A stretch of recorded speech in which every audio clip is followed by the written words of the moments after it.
8장 26절, 27절 말씀입니다.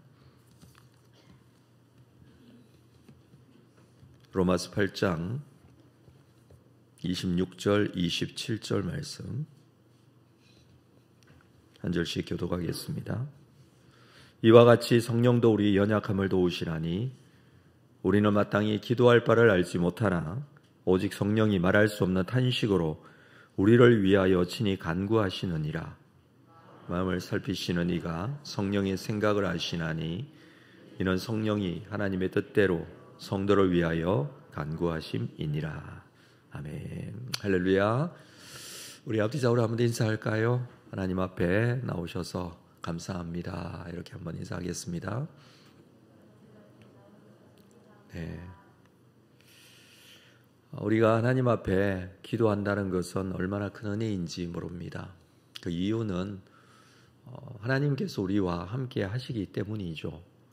너무나 당연한 것 같지만 하나님께서 우리에게 성령으로 이 시간도 함께 하시고 우리의 형편을 살피시고 우리의 마음을 아시고 또 우리와 함께 하시고 오늘 말씀해 보니 우리를 위해서 탄식하며 기도해 주신다라고 하십니다. 우리가 하나님과 함께하고 있음에 대한 확신과 믿음을 가진다는 것은 어떤 형편과 상황에서도 마찬가지입니다.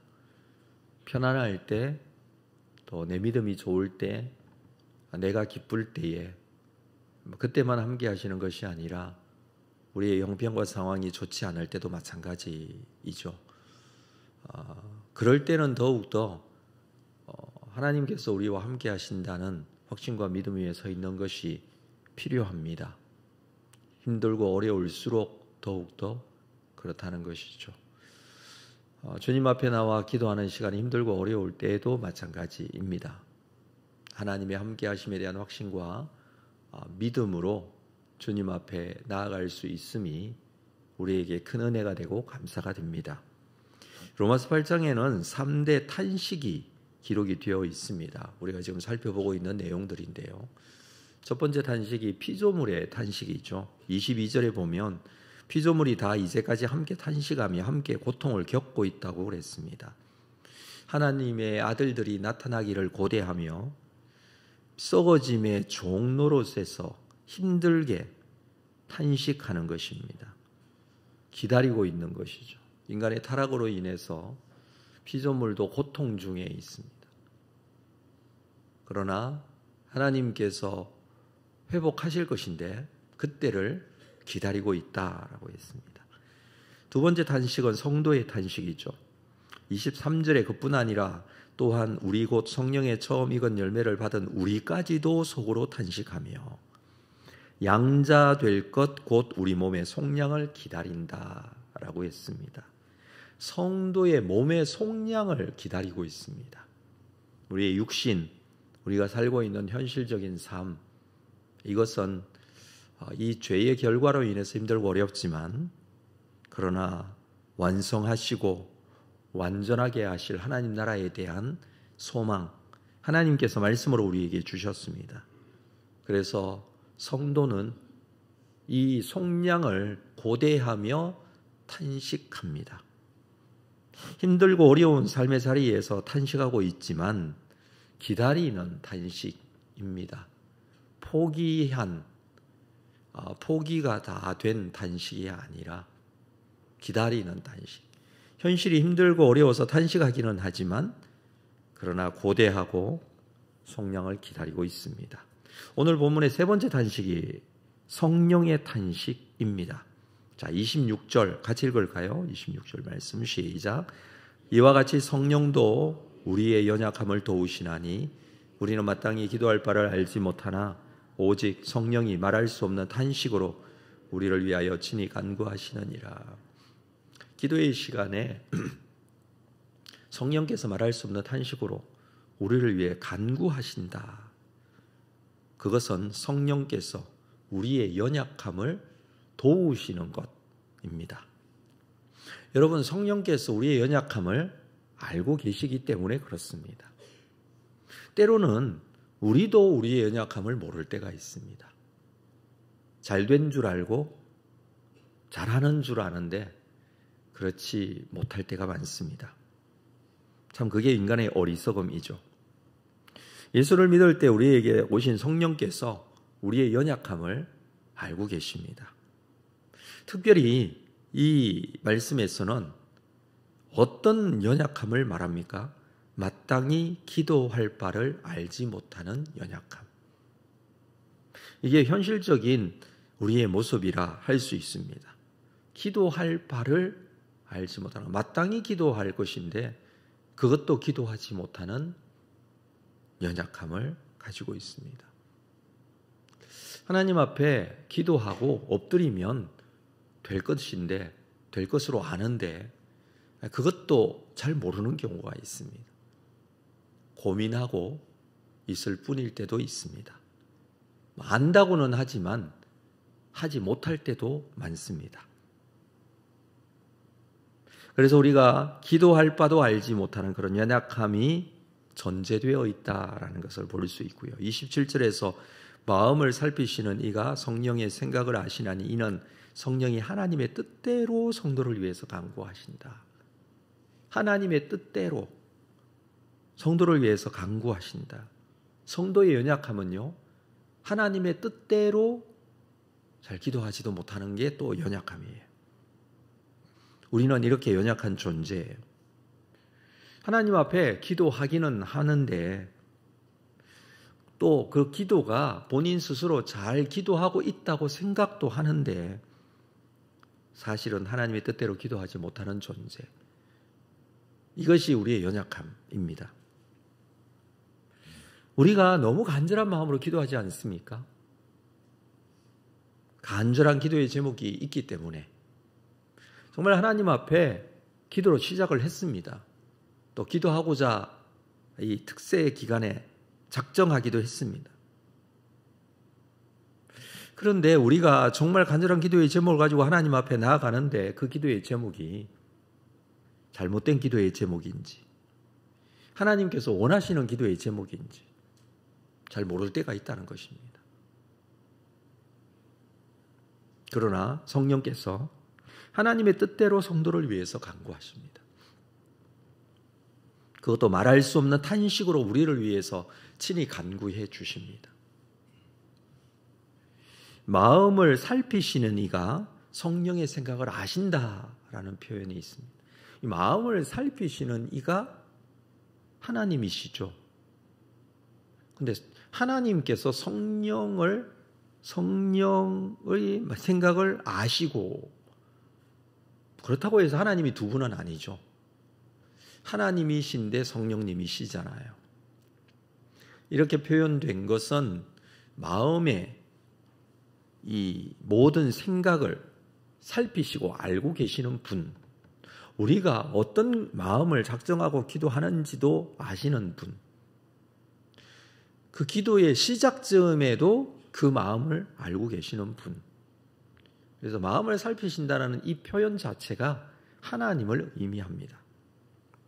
역대상 28장 9절에 내 아들 솔로몬아 너는 내 아버지의 하나님을 알고 온전한 마음과 기쁜 뜻으로 섬길지어다.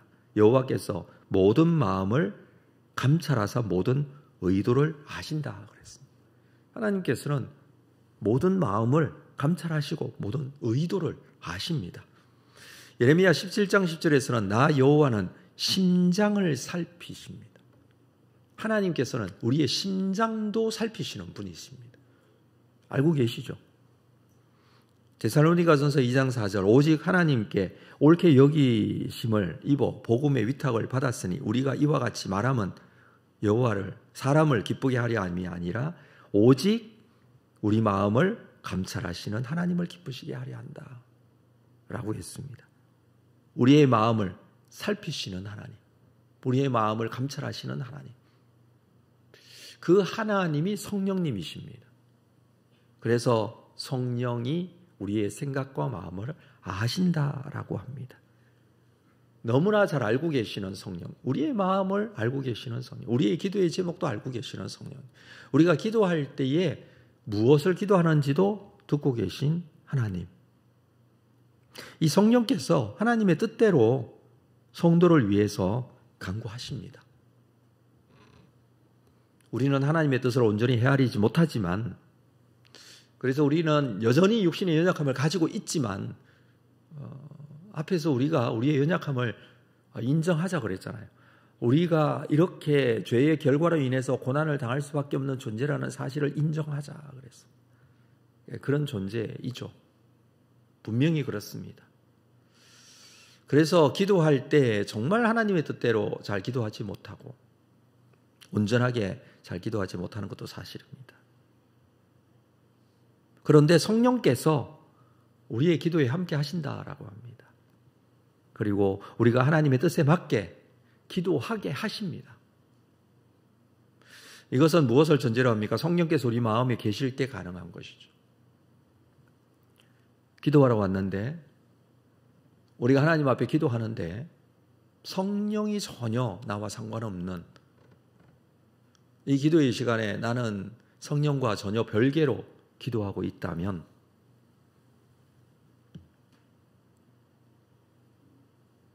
하나님의 역사가 성령의 말할 수 없는 탄식하시는 기도가 있을 수 없습니다.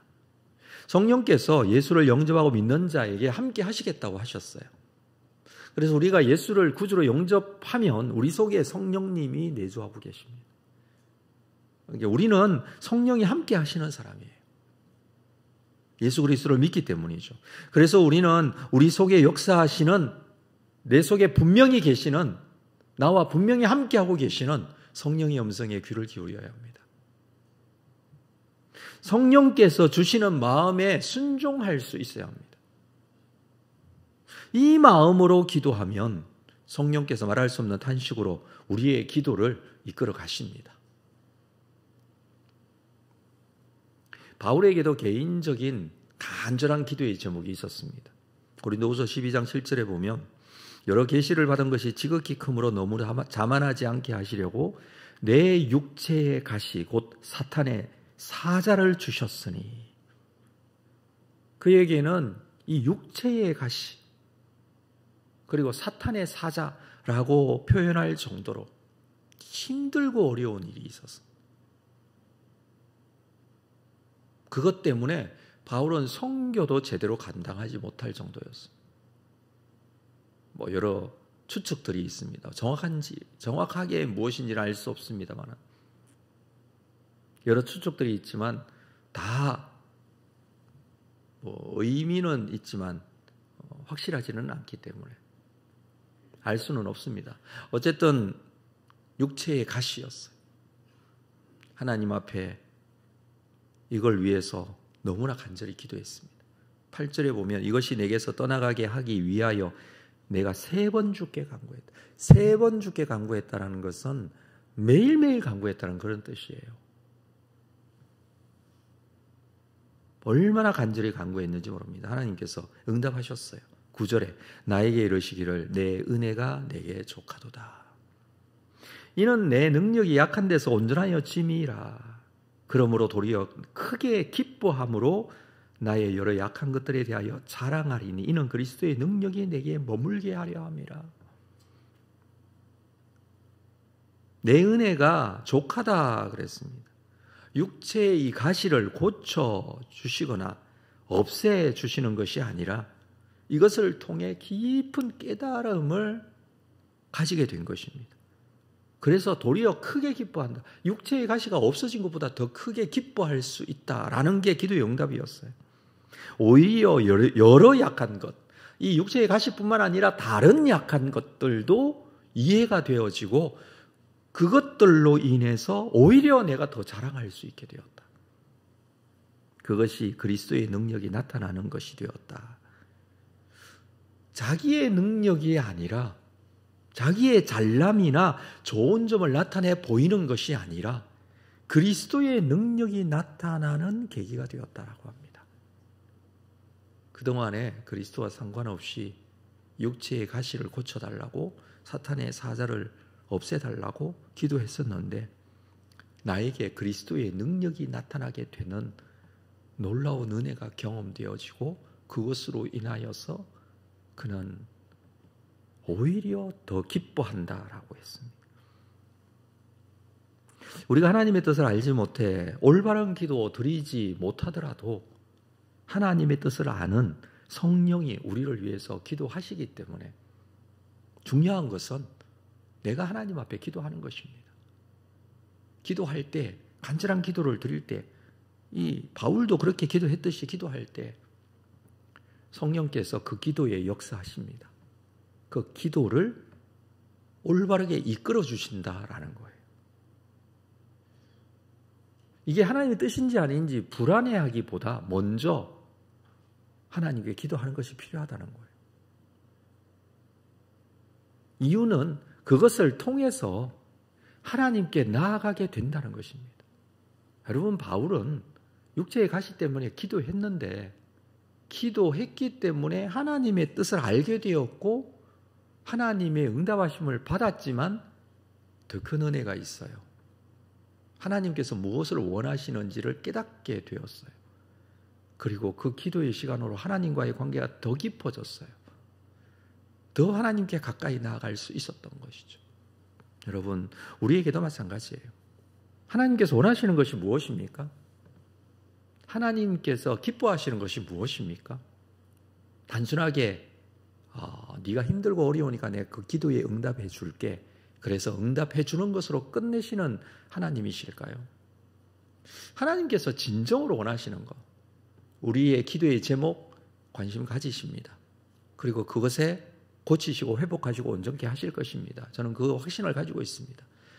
근데 나아가 하나님의 더 큰 그리고 더 원하시는 것은 우리가 하나님과 깊은 교제의 시간, 하나님께 말하고 하나님의 음성을 듣는 하나님과의 시간, 하나님께서 원하세요.